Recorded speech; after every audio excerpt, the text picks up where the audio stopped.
we never express totally, isn't it?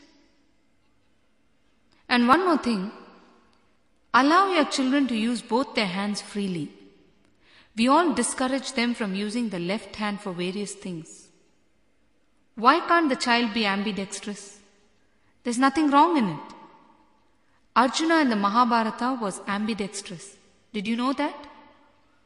When we hear of these things, we listen with awe, but we fail to understand that we are also perfectly capable of these things if only we gave ourselves the chance.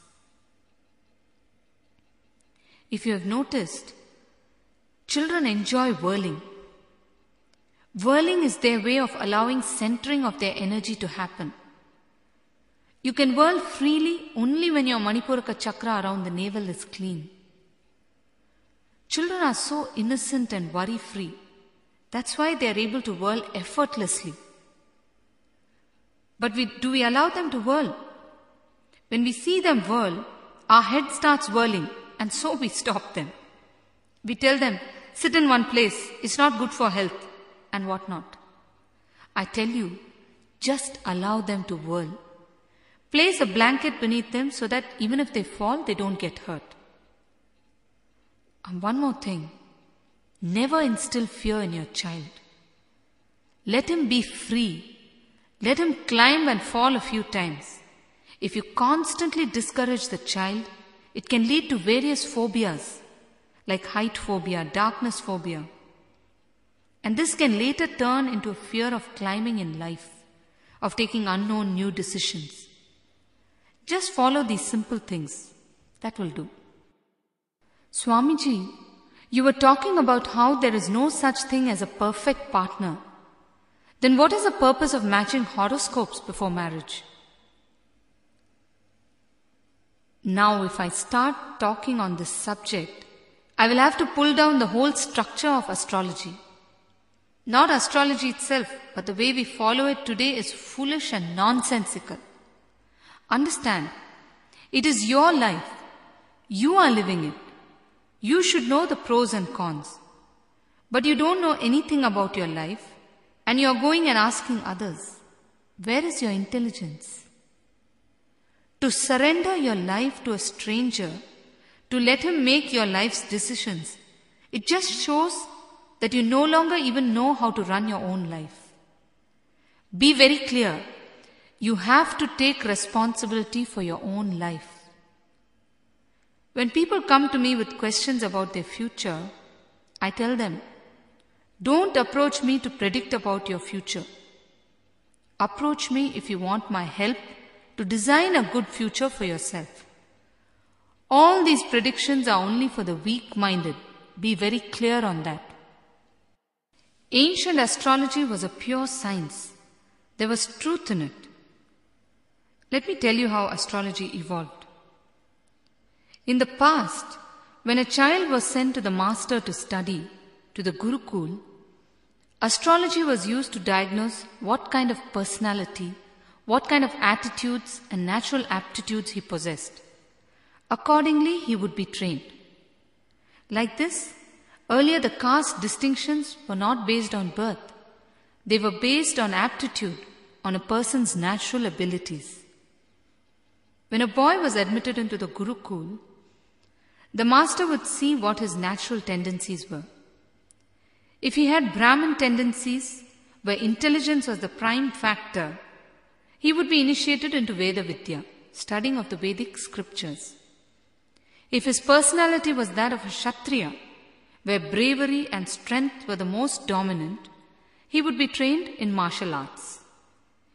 If he showed Vaishya tendencies, wherein he exhibited many skills, he would be taught business. If he seemed to possess Shudra qualities, where he was happy giving his time to routine work, then he would be initiated into service. All the four roles had equal value and earned equal respect. This was the purpose for which astrology was used. It was a science used for diagnosis. Look around you today. Almost everyone is in the wrong place, is it not? A doctor by nature has become an engineer, and an engineer has become a serviceman, and what not. That is why there is a sense of total chaos in society.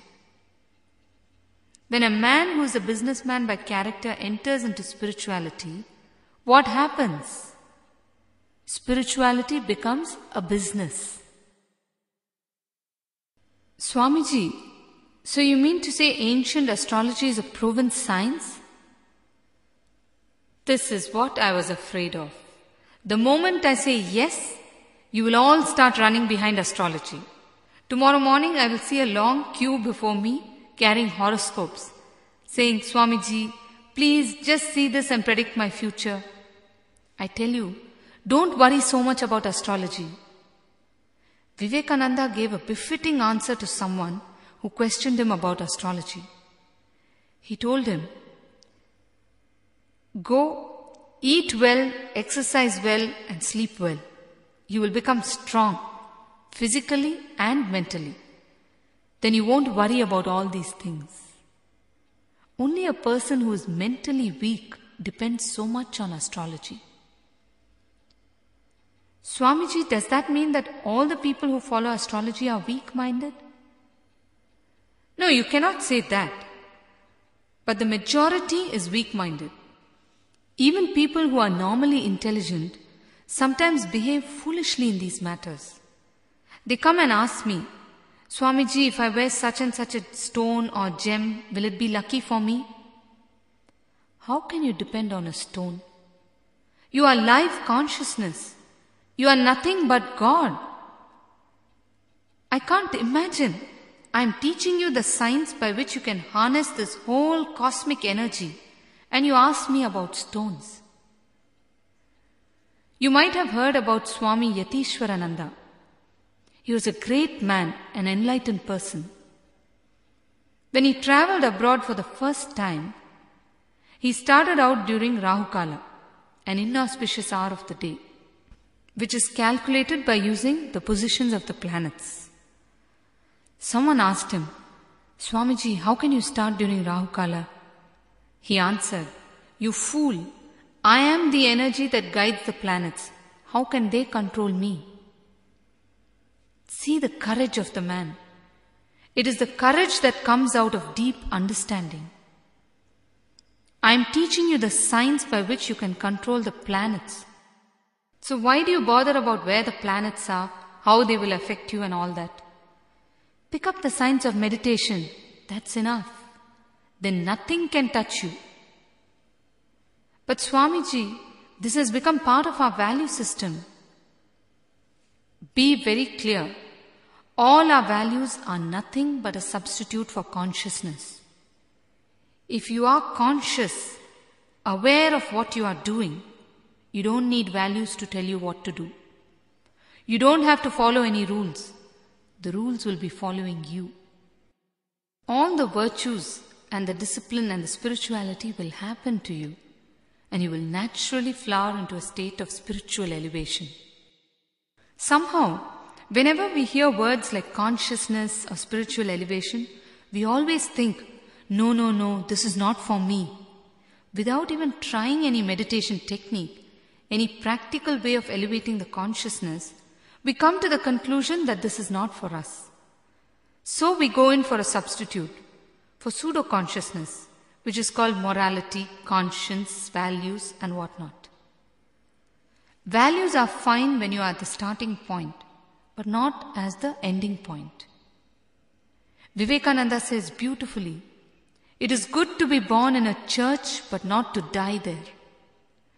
We should first drop the idea that to be spiritual is very difficult and different.